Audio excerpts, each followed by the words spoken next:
Good morning and welcome back to 2015 and to my first video log for the year.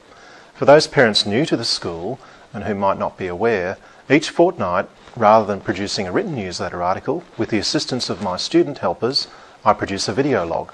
I hope you enjoy today's. As you would be aware, the early stages of our 10-year refurbishment plan kick off this year with the demolition of the current Year 7 building and the construction of the Discovery Centre. Work's due to commence late in Term 1, with construction due to be completed by the end of the year for us to be able to occupy the Discovery Centre at the start of 2016. So during Term 1 of this year, we're spending a lot of time looking through the current Year 7 Centre and looking at the things that we want to keep before the building is demolished.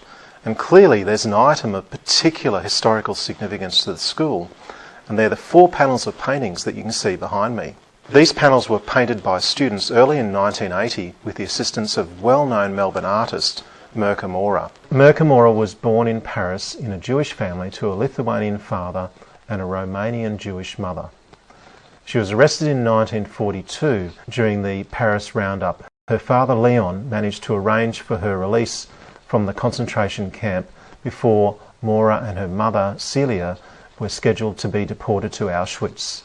Having survived the Holocaust, Mirka Mora moved to Melbourne with her then husband George Mora. George and Mirka Mora migrated to Australia from France in 1951 and settled in Melbourne, where they quickly became key figures on the Melbourne cultural scene.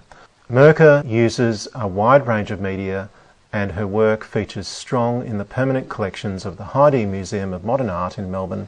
For many years, she has conducted workshops in painting, soft sculpture and mosaics, where countless Australians have learned from her unique approach to teaching art. Courtesy of Wikipedia.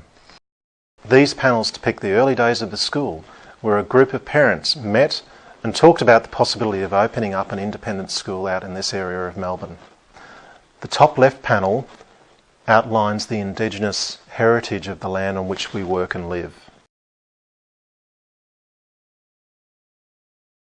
The second panel describes the pioneering settlement of this area of the outer east of Melbourne. The third panel depicts the founding of the school with important elements of the history of the school, the motto of the school, the signing of the original contracts, and one of the key people in the founding of the school, Reverend Lee Speedy. The final panel describes the founding of the school in 1980 with key people in the foundation, particularly including Dr. Peter Harris, principal of the school.